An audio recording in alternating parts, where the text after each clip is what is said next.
नमस्कार विद्यार्थी मित्र हो, आज आपण BA द्वितीय वर्ष तृतीय सत्रातील भूगोल विषयाच्या अनुषंगाने असणारा आपला पेपर हवामानशास्त्र या हवामानशास्त्राचा विचार आपण आजच्या तासाला या ठिकाणी करणार आहोत। मित्र हो, BA द्वितीय वर्षामधील या हवामानशास्त्र नावाचा जो काही आपला पेपर आहे,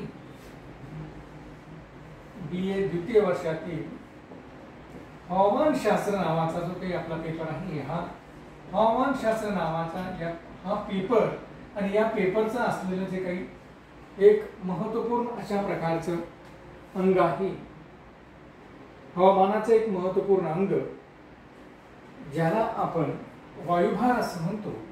या वायुभाराच्या संदर्भात आपण मागच्या तासापासून या ठिकाणी पाहत आहोत। वायुभाराच्या संदर्भामध्ये बघत असताना आपण बघितलं की वायुभार म्हणजे काय, हवेला असणारं वजन म्हणजे वायुभार, हे आपण बघितलं। मग या वायुभाराचं वितरण उभ्या स्वरूपामध्ये पृथ्वीवर आणि आडव्या स्वरूपात कशा पद्धतीने झालेलं आहे हेही आपण मागील तासामध्ये या ठिकाणी बघितलेलं आहे।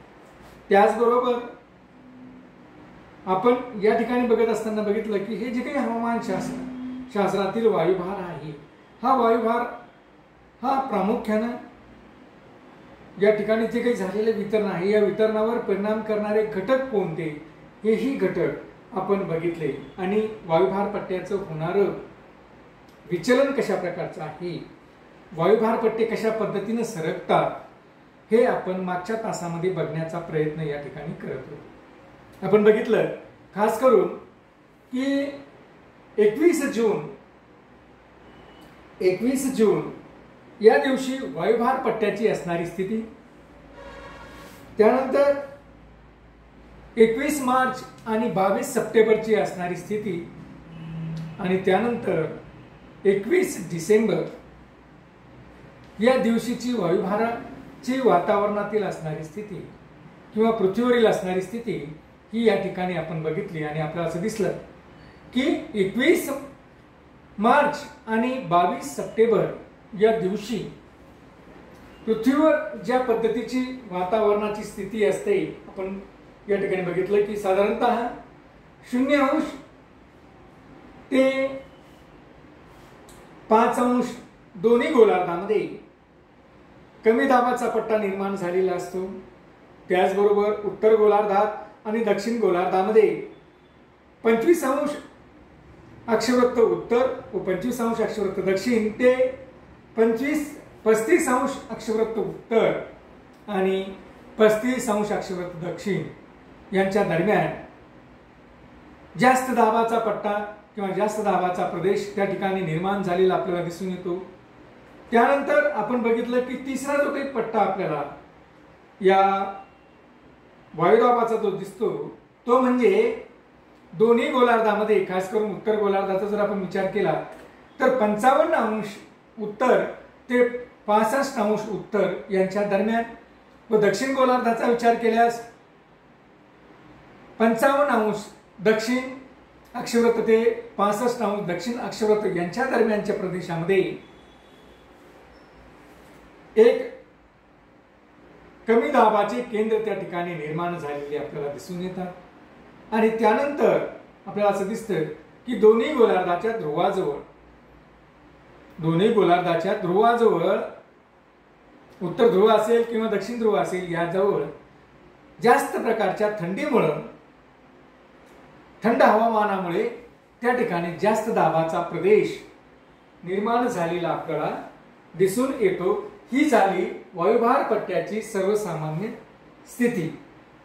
परंतु ही वायुभार पट्ट्याची सर्वसाधारण स्थिती ही आपण मागील तासामध्ये या ठिकाणी अभ्यासली। मग आपल्याला असं दिसून आलं की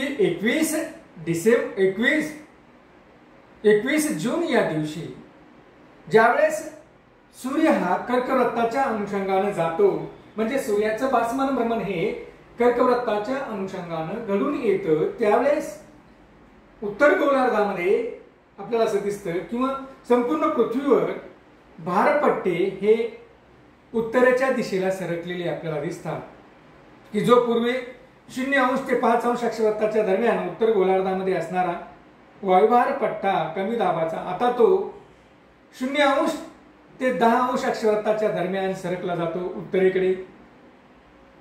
त्यानंतर 25 उत्तर गोलार्धामध्येच 25 ते 35° अक्षवृत्ताच्या दरम्यान असणारा जास्त दाबाचा पट्टा हा आता 30° ते 40° उत्तर अक्षवृत्त यांच्या दरम्यान सरकलेला आपल्याला 5° वर सरकलेला दिसतो.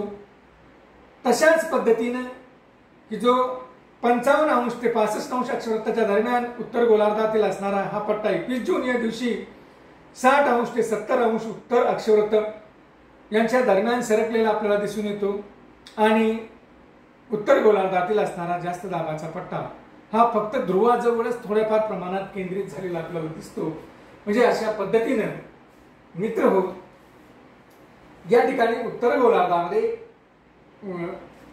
किंवा संपूर्ण पृथ्वीवर भारपट्टे हे 21 जून या दिवशी उत्तरेकडे सरकलेले आपल्याला दिसून येतात. दक्षिण गोलार्धामध्ये देखील आपल्याला तसंच दिसतं की दक्षिण गोलार्धामध्ये असणारा जो काही 0° ते 5° अक्षवृत्ताच्या दरम्यानचा असणारा पट्टा त्या ठिकाणी नाहीसा होतो आणि तो विषुववृत्ताच्या पलीकडे जातो. म्हणजेच 0° ते 10° अक्षवृत्ताच्या दरम्यान तो ऍड होतो किंवा तिथे जाऊन सलग होतो त्या ठिकाणी. आणि मग दक्षिण गोलार्धामध्ये हा कमी दाबाचा पट्टाच आढळत नाही. अशाच पद्धतीने मग हे दक्षिण गोलार्धातील असणारे 25° ते 35° अक्षवृत्तातील जो काही जास्त दाबाचा पट्टा आहे तो 20° ते 30° अक्षवृत्ताच्या दरम्यान दक्षिण गोलार्धामध्ये आलेला आपल्याला दिसतो. म्हणजे 5° तो उत्तरेकडे सरकलेला आपल्याला दिसतो. अशा पद्धतीने ही सर्व पट्टे उत्तर गोलार्धामध्ये सरकलेली आपल्याला दिसून येतात. आणि आपल्याला असं दिसतं की 22 डिसेंबरला देखील ते दक्षिण गोलार्धाकडे 5° सरकतात, ज्यावेळेस सूर्याचं भासमान भ्रमण हे मकर वृत्ताच्या अनुषंगाने सुरू होतं. आणि मग आपल्याला असं दिसतं की जे काही वायुभार पट्टे आहेत हे वायुभार पट्टे आंदोलन करतात, हे वायुभार पट्टे सरकतात. आणि या वायुभार पट्ट्यांच्या सरकण्यामुळे वायुभार पट्ट्याचं आंदोलन घडल्यामुळे काय परिणाम होतो हे आपण आजच्या तासाला या ठिकाणी बघूया. वायुभार पट्ट्याच्या आंदोलनाचे परिणाम.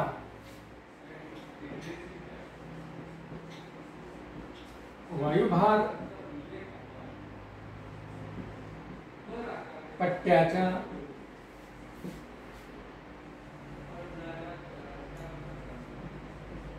आंदोलनाचे परिणाम.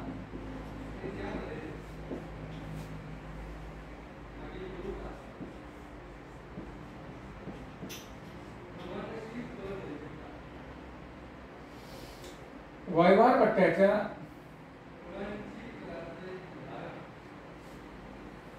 भारपट्ट्याचे आंदोलनाचे परिणाम काय होतात हे आपण आजच्या तासाला या ठिकाणी बघूया. की आपण पाहतोय की सूर्याचं भासमान भ्रमणामुळे हे वायुभार पट्टे 5° कधी उत्तरेकडे सरकतात तर 5° कधी दक्षिणेकडे सरकलेले आपल्याला दिसून येतात. आणि मग यामुळं 5° ते 0° ते 5° अक्षवृत्ती विभागात ज्यावेळेस दक्षिणायन सुरू होतं त्यावेळेस ईशान्य व्यापारी वारे, या ठिकाणी ईशान्य व्यापारी वारे हे वाहू लागतात. साधारणतः या ठिकाणी आपण जर बघितलं तर आपलं असं दिसतं की पृथ्वीचा जर आपण विचार केला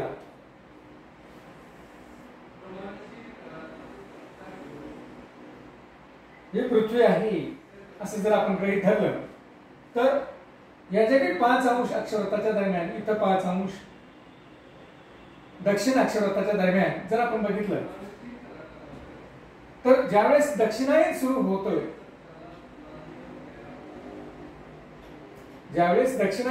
म्हणजे सूर्य ज्यावेळेस मकर वृत्ताच्या अनुषंगाने लंबरूप सूर्यकिरणे टाकत असतो त्यावेळेस हे भारपट्टे हे दक्षिणेकडे सरकलेले आपल्याला दिसतात. आणि भारपट्टे दक्षिणेकडे सरकल्यामुळे या ठिकाणी वाहणारे जे काही वारे आहेत हे वारे हे या पद्धतीने या विषुववृत्तापर्यंत वाहत येतात. हे वाहणारे वारे हे विषुववृत्तापर्यंत वाहत येतात, त्याला ईशान्य व्यापारी वारे असं म्हटलेलं आहे. कारण काय? कारण या 5 अंशापर्यंत असणारा जो काही वायुभार पट्टा होता आपला कमी दाबाचा, आता तो नाहीसा झालेला आहे. आणि तो नाहीसा होऊन कुठे गेलेला आहे? तो नाहीसा होऊन आता 0 अंश दक्षिण ते 10 अंश दक्षिण अक्षवृत्ताच्या दरम्यान हा पट्टा सरकलेला आपल्याला दिसतो.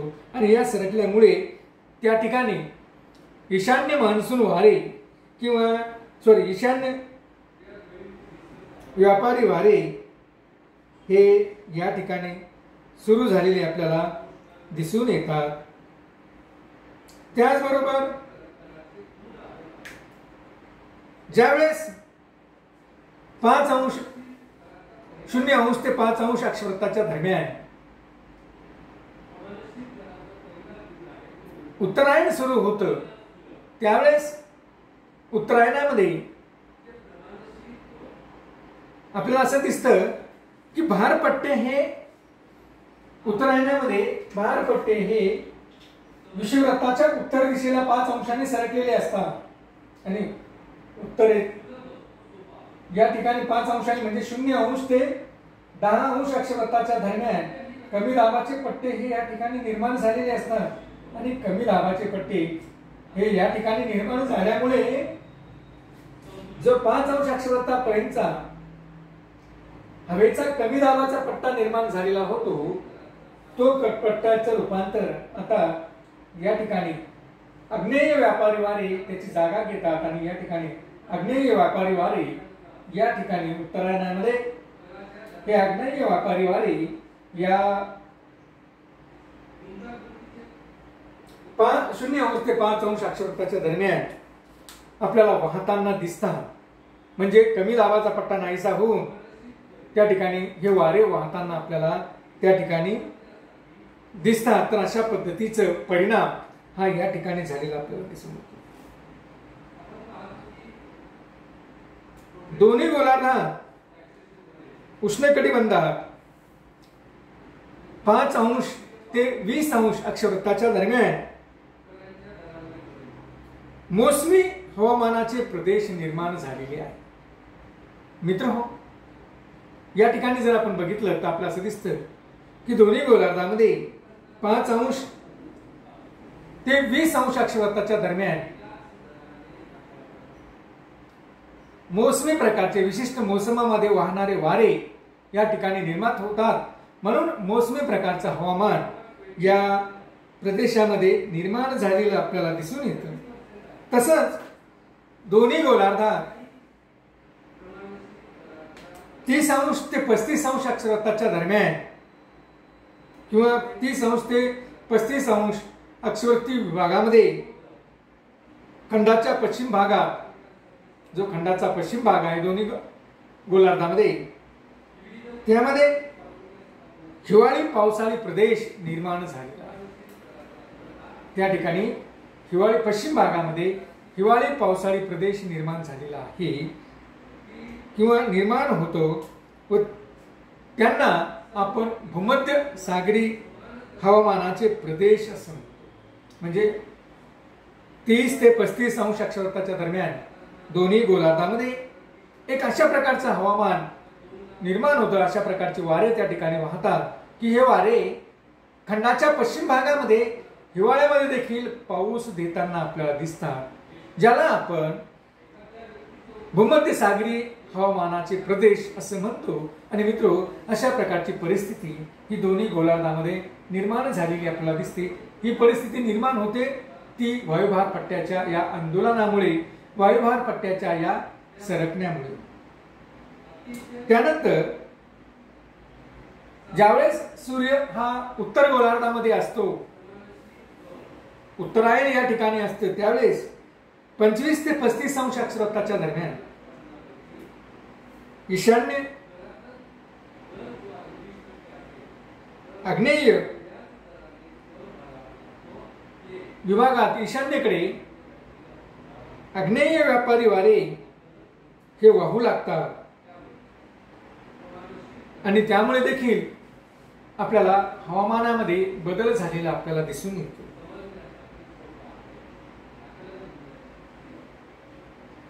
जानेवारी कमी दाबाचे केंद्र हे उत्तर पॅसिफिक व अटलांटिक येथे असतात व जास्त दाबाचे केंद्र हे युरेशियाच्या मध्य भागात तसेच कॅलिफोर्निया, कोलंबिया पठार, सहारा वाळवंट या ठिकाणी निर्माण झालेले आपल्याला दिसतात आणि त्यामुळे त्या ठिकाणी पाऊस कमी पडलेला आपल्याला दिसून येतो। तर मित्र हो, अशा पद्धतीने वायुभार पट्ट्याचं हे जे काही आंदोलन होतं, या आंदोलनामुळे विविध प्रकारचे वारे हे विविध प्रदेशामध्ये वाहू लागतात आणि विविध प्रकारचे वारे वाहू लागल्यामुळे, कारण पुढील भागामध्ये आपण वाऱ्यांचा इत्थंभूत अभ्यास आपण या ठिकाणी करणार आहोतच, तर अशा पद्धतीने हे वारे निर्माण होऊन त्या ठिकाणच्या वातावरणाची असणारी परिस्थिती बदलवण्याचे काम हे करताना आपल्याला या ठिकाणी दिसतात। तर अशा पद्धतीने मित्र हो, आपण मागील काही तासापासून वायुभाराचं असणारं हे प्रकरण या ठिकाणी संपलेलं आहे। धन्यवाद।